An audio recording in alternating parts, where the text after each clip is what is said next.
नमस्कार दोस्तों। आज बात करेंगे कि कैसे क्षेत्रीय दलों ने अपने पांव पर कुल्हाड़ी मार ली है। सभी क्षेत्रीय दल बहुत धूम मचा रहे हैं कि इलेक्टोरल बॉन्ड जो है अब बंद हो चुका है। सुप्रीम कोर्ट के एक फैसले की वजह से इलेक्टोरल बॉन्ड को खत्म कर दिया गया, लेकिन इस चीज से घाटा भारतीय जनता पार्टी को इतना नहीं होने वाला जितना कि क्षेत्रीय दलों को होने वाला है। देखिए, इलेक्टोरल बॉन्ड का मतलब सिर्फ इतना था कि जो state bank of India electoral bond जारी करता है उसे लोग खरीदेंगे, चाहे कॉरपोरेट जगत खरीदेगा और पार्टियों को दान देगा। लेकिन पार्टियों को दान जो है वो बैंकिंग के जरिए ही आएगा। बस इतना इसमें पता नहीं चलता था कि कौन कितना दान दे रहा है।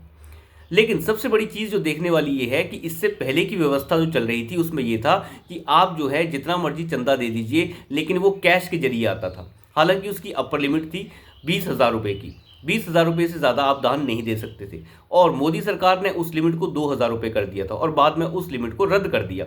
यानी कैश में आप कुछ भी रुपए नहीं दे सकते पार्टी को।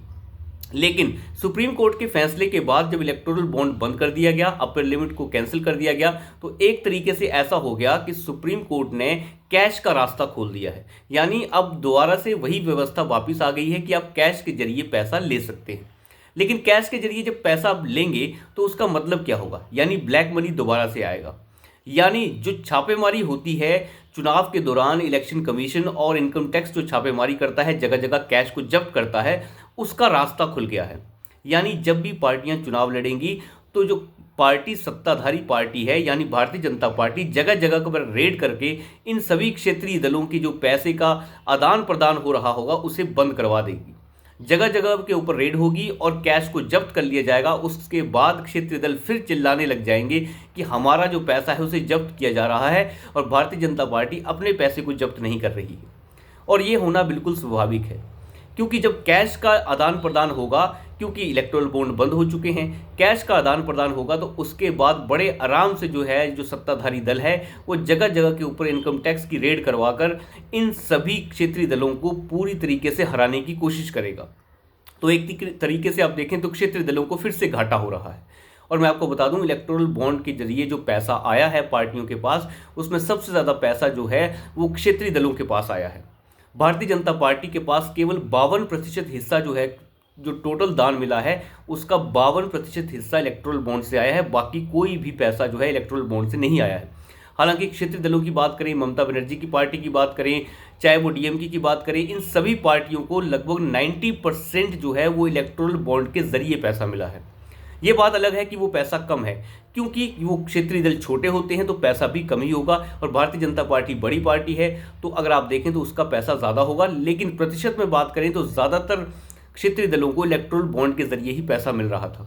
लेकिन अब ये संभव नहीं होगा, और जब कैश का आदान प्रदान किया जाएगा तो उसे जगह जगह सत्ताधारी दल यानी भारतीय जनता पार्टी जब्त करेगी, और इसका घाटा भी क्षेत्रीय दलों को होने वाला है। यानी कि कुल मिला के देखें तो क्षेत्रीय दलों ने अपने पांव के ऊपर कुल्हाड़ी मार ली है। दूसरी बात करते हैं यहाँ पे कि कैसे राहुल गांधी के लिए प्रियंका गांधी का जो एक गुट है कांग्रेस पार्टी के अंदर वो लॉबी कर रहा है। ये अंदाज़ा लगा के देखिए कि कैसे जो है राहुल गांधी और प्रियंका गांधी के बीच में जो टकराव है वो सामने नजर आने लग गया है। प्रियंका गांधी के जो समर्थक हैं कांग्रेस पार्टी के अंदर, उन्होंने ये कहना शुरू कर दिया है कि जो कांग्रेस पार्टी का अखिलेश यादव के साथ गठबंधन हुआ है वो प्रियंका गांधी की वजह से हुआ है। क्योंकि मैं आपको बता दूं, अभी समाजवादी पार्टी और कांग्रेस पार्टी के अंदर गठबंधन हो गया है। 17 सीटें देने के लिए समाजवादी पार्टी कांग्रेस पार्टी को तैयार हो गई है, और कांग्रेस पार्टी ने भी उसका समर्थन किया है।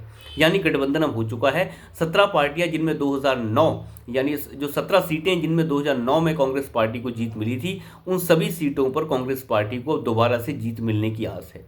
यहाँ तक कि कांग्रेस पार्टी तो ये भी मान चुकी है कि वो उनके ऊपर जीत ही जाएगी। खैर, ये सब बातें तो अलग हैं, लेकिन प्रियंका गांधी का जो गुट है कांग्रेस के अंदर, यानी जो कांग्रेस के समर्थक हैं, कांग्रेस में जो प्रियंका गांधी का समर्थन करते हैं, उनका कहना ये है कि ये जो सीटों का समर्थन हुआ है समाजवादी पार्टी की तरफ से, जो 17 सीटें दी गई हैं, ये गठबंधन केवल प्रियंका गांधी की वजह से हुआ है। यानी जब तक राहुल गांधी जो है गठबंधन में बातचीत कर रहे थे तब तक कुछ भी नहीं हो पा रहा था, लेकिन जब से प्रियंका गांधी ने बातचीत की तो ये गठबंधन संभव हो गया है। यानी प्रियंका वाड्रा के लिए एक तरीके से आप देखें तो जानबूझकर कांग्रेस के अंदर की जो लॉबी है, जो प्रियंका गांधी के लिए लॉबी करती है, वो अब राहुल गांधी को किनारे करने की कोशिश कर रही है। राहुल गांधी की जिस तरीके की बयानबाजी उत्तर प्रदेश में अभी देखने को मिली है, जैसे कि उन्होंने जगह जगह के ऊपर काशी को बेइज्जत किया, पत्रकारों को बेइज्जत किया और साथ ही साथ राम मंदिर को बेइज्जत किया, उन्होंने वहाँ पे जितने भी अभिनेता आ रखे थे उनको बेइज्जत किया। उसके बाद से जो कांग्रेस पार्टी के अंदर की जो गुट हैं वो परेशान नजर आ रहे हैं। वो प्रियंका गांधी को आगे करना चाह रहे हैं और बता रहे हैं कि प्रियंका गांधी ने जब गठबंधन के अंदर अखिलेश यादव के साथ बातचीत की तो गठबंधन जो है संभव हो रहा है। अंदाज़ा लगा के देखिए कि किस तरीके से जो है वो प्रियंका गांधी अब धीरे धीरे राहुल गांधी के ऊपर अपने आप को दिखाने लग गई हैं। और राहुल गांधी अच्छे से जानते हैं कि अगर प्रियंका गांधी आराम से इस तरीके से कांग्रेस पार्टी के अंदर स्थापित होते जाएंगी तो कांग्रेस पार्टी के अंदर राहुल गांधी का अस्तित्व खतरे में आ जाएगा। इसीलिए वो बार बार कांग्रेस पार्टी से प्रियंका गांधी को राज्यसभा सांसद बनाने के पीछे जो हैं बार बार पीछे हट रहे थे।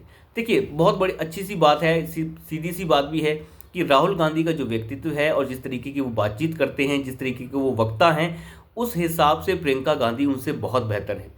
प्रियंका गांधी को बात करने का तरीका है, वो लोगों से अपने आप को जोड़ लेती हैं, वैसे राहुल गांधी नहीं कर पाते। और राहुल गांधी को अच्छे से पता है कि अगर प्रियंका गांधी संसद के अंदर पहुंच जाती हैं तो उनकी आवाज़ ज़्यादा मुखर होकर सुनाई देगी राहुल गांधी से। राहुल गांधी एक ऐसे नेता हैं जो भारत जोड़ो यात्रा कर रहे हैं। फिलहाल वो अपनी यात्रा को कैंसिल कर रहे हैं बीच में और जा रहे हैं विदेश यात्रा पे। उसके बाद वो अपनी यात्रा को फिर से रिज्यूम करेंगे। आप अंदाज़ा लगा के देखिएगा, कभी कोई नेता ऐसा होता है जो इतना बड़ा यात्रा लेके चल रहा हो और बीच में उसे बंद करके अपना घूमने का प्रोग्राम बना रहा हो।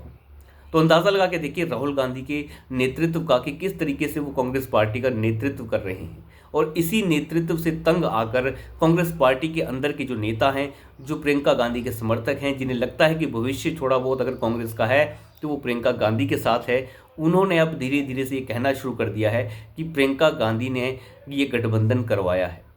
तो ये सभी चीज़ें जो हैं धीरे धीरे परिवार के अंदर की जो लड़ाई है उसे भी दिखाना शुरू कर रही है। प्रियंका गांधी ये पहले ही कह चुकी हैं कि मैं किसी भारत जोड़ो यात्रा में फ़िलहाल शामिल नहीं हो रही हूँ क्योंकि मेरा स्वास्थ्य खराब है।